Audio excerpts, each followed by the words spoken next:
যে দেশে 7 বছরের শিশু ধর্ষণ করে, ধর্ষকরা ভালোভাবেই জানে বাংলাদেশে আর কিছু হোক আর না হোক, কোনো ধর্ষণকারীর বিচার হয় না।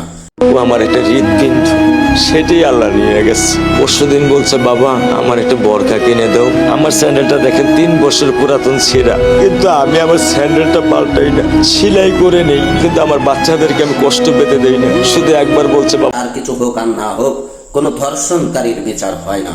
এই জন্য বারবার শিশু ধর্ষণ দিনে দিনে বেড়েই চলেছে।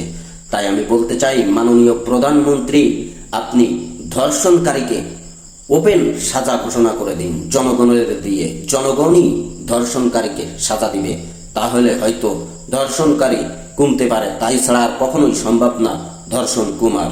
তাই আপনারা যারা যারা একমত, অবশ্যই ভিডিওটি বেশি বেশি শেয়ার দিবেন এবং চ্যানেলটি সাবস্ক্রাইব করে অবশ্যই পাশে থাকবেন।